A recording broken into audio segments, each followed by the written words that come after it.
And they don't have to join like some sort of... You don't need to join, you don't need to put a credit card in, nothing. Weekly. We just do, like, I could just do donations for classes and we could do 5 hours a day if we could during the day from 12 till 5, midday to 5, and we could put on, me and my sister are sort of like, we're dancers by trade, so we know a lot of dancers in the industry and stuff.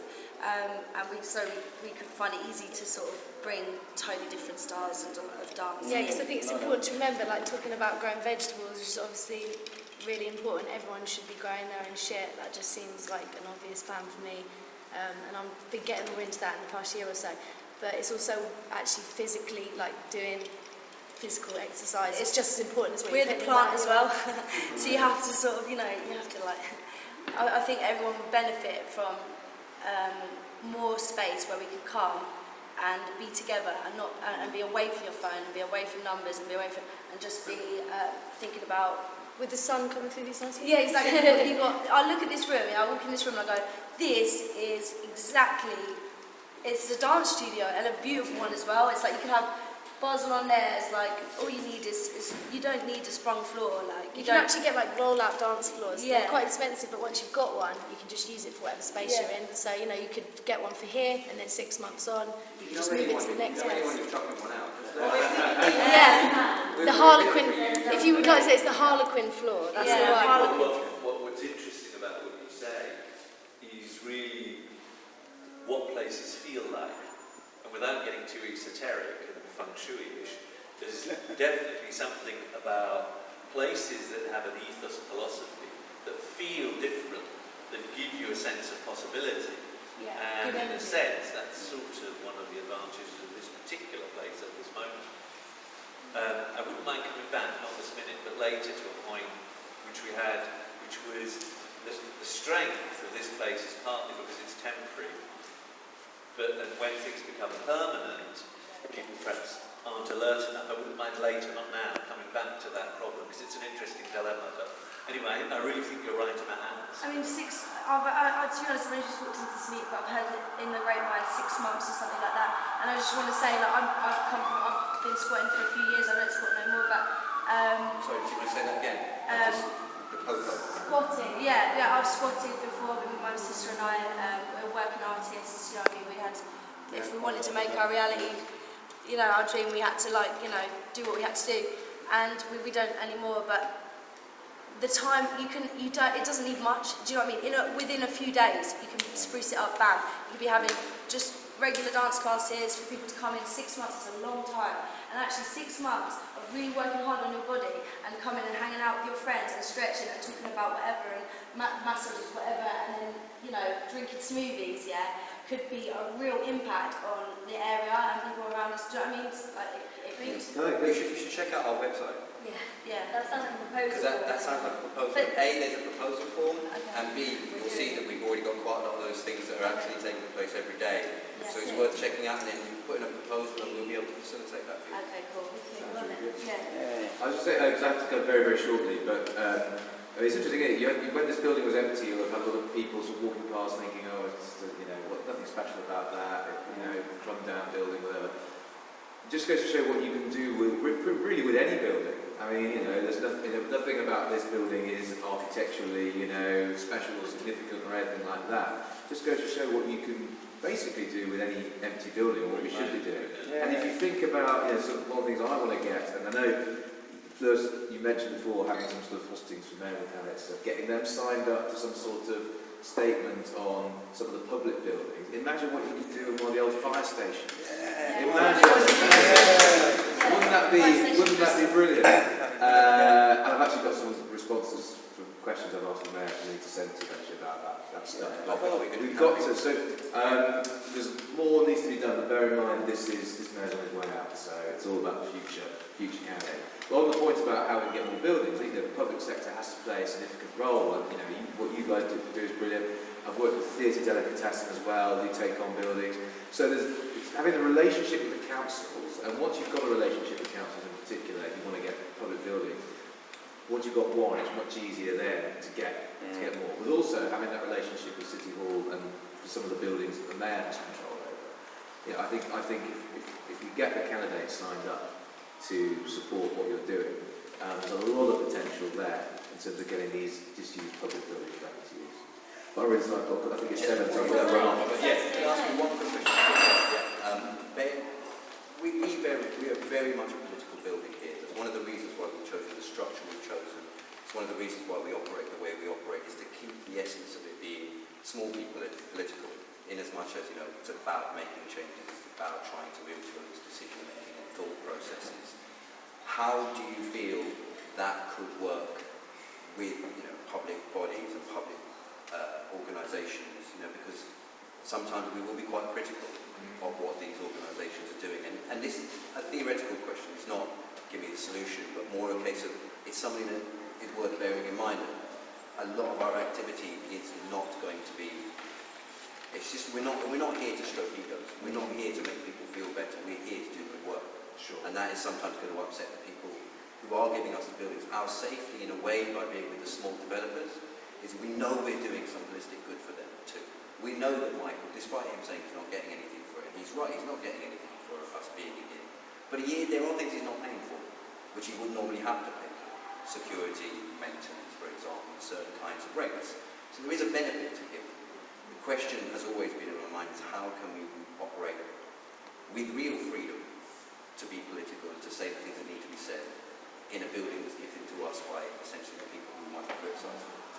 No, you're right. It's a difficult one.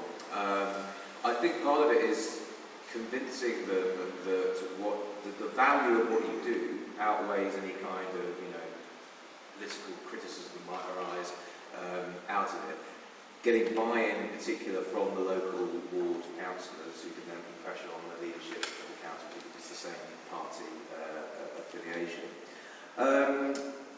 In terms of, you know, the mayor of London, it's on such a wide scale that I think any fear of a sort of small political impact in one place might not be so keenly felt as it would be perhaps for local authority. But we are going to get bigger. Absolutely. The best time to get politicians is and get them on board and get them signed up. Because once you've got them signed up, then they at least have to, you know, show that they're doing something to actually put things in place.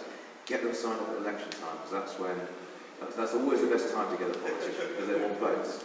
And you get them in here, you have a hustings, you put them on the spot, get them signed up, and then once they're signed up, you keep pushing them. That's how you. Once you come. On that point, before you went, could you just give us an indication, like not now, but close to the time, you know, let's talk about when the best time for this will be to Let's post that. talk. Yeah, absolutely. Let's talk. Cool. Brilliant. Thank you. Thank you very much for coming.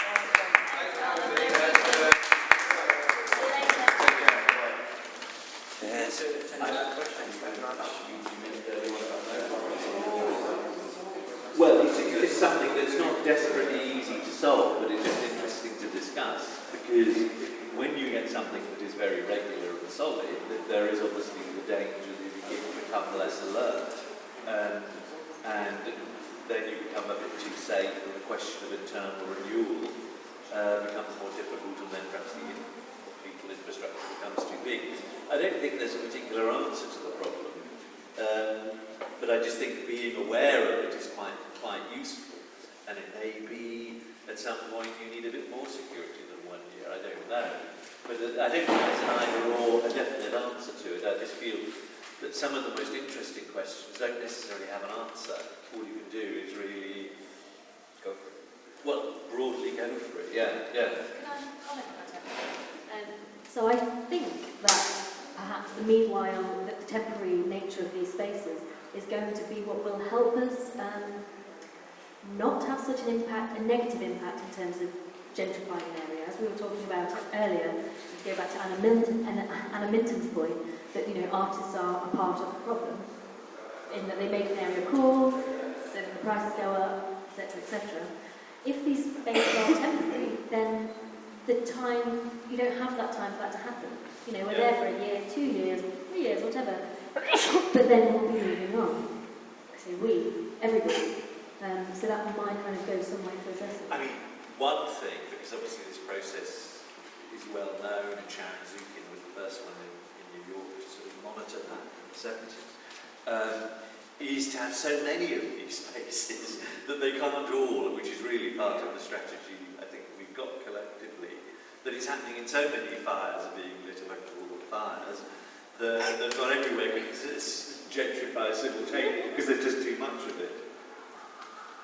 Hold on, let me just check. Has Michael gone? Yes, Have the politicians gone? All right, yeah, so let's talk straight. So, it does seem the idea very much is to get as many of these spaces open as quickly as possible, and feed people and make them healthy, make them strong, and resist the weakening of the population via the McDonald's and the subways and so on and so on. And, give them yoga classes to come to and fitness classes first thing in the morning, so that we can have a healthy, strong, connected, educated, informed population.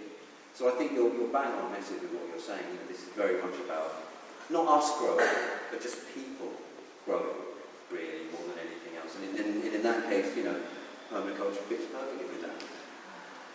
Well, we're all aware of the Airbnb phenomenon. And what you're piloting here is an Airbnb with empty commercial space, because no one has actually made use of commercial space in such a limited amount of time. It can't be done, so it's never been done. But you've demonstrated that you can turn around an empty space within a matter of weeks for a matter of a few £100. So there's no reason, if you can't brand or make that available to other commercial developers and fire stations, etc., that this could just become the new Airbnb of community space. It's an interesting analogy, yeah.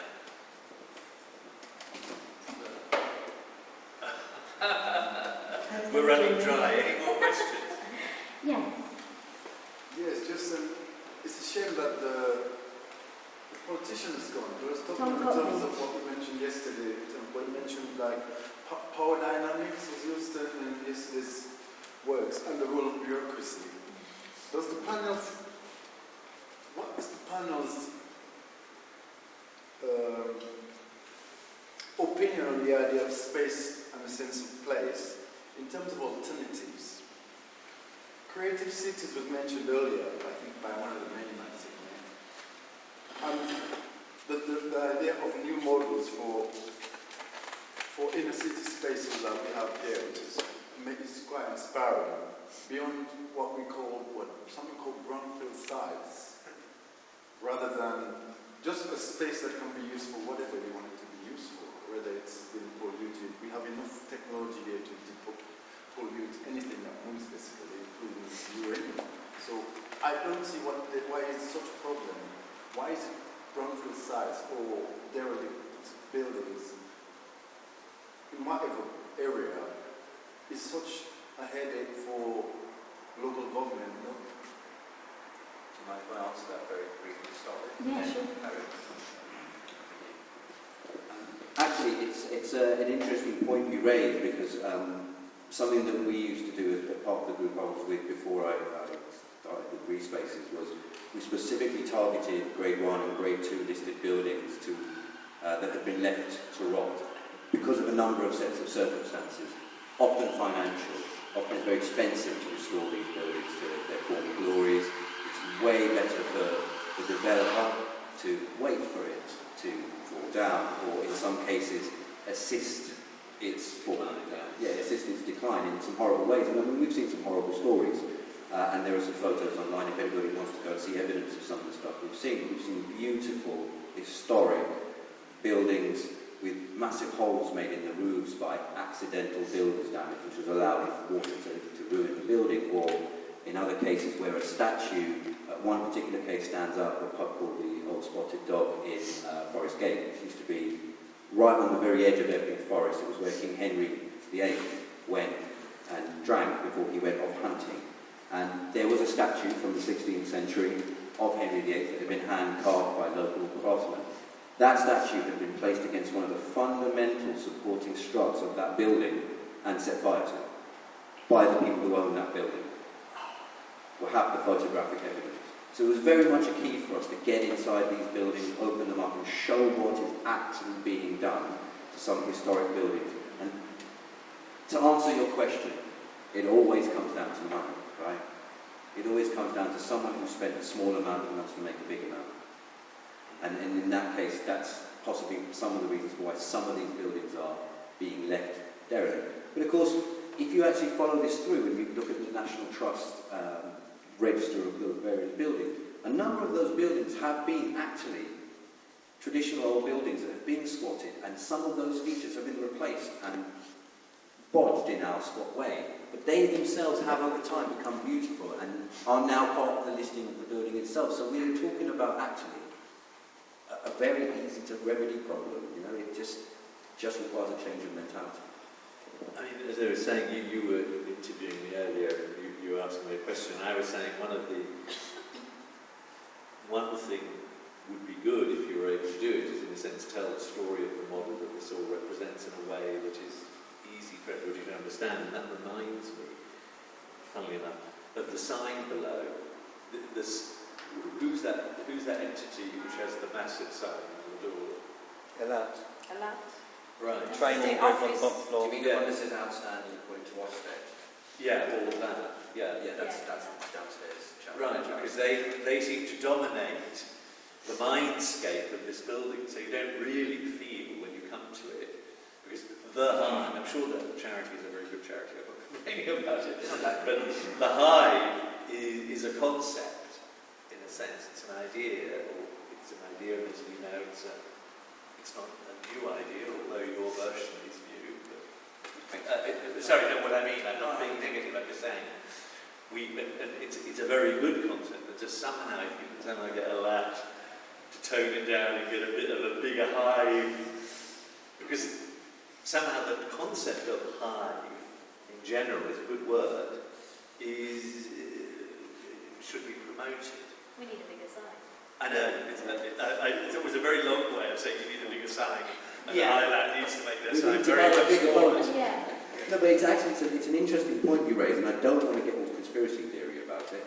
I really don't, and suggest that perhaps they are a little bit, challenged by our presence here in the same building as them. But it is worth bearing in mind that, for example, we had a 20-foot tall totem pole made of tiles stacked out of the front of the building, which got us a lot of energy, and it was a wonderful ceremony to raise it with people from the local community helping, and it was fantastic.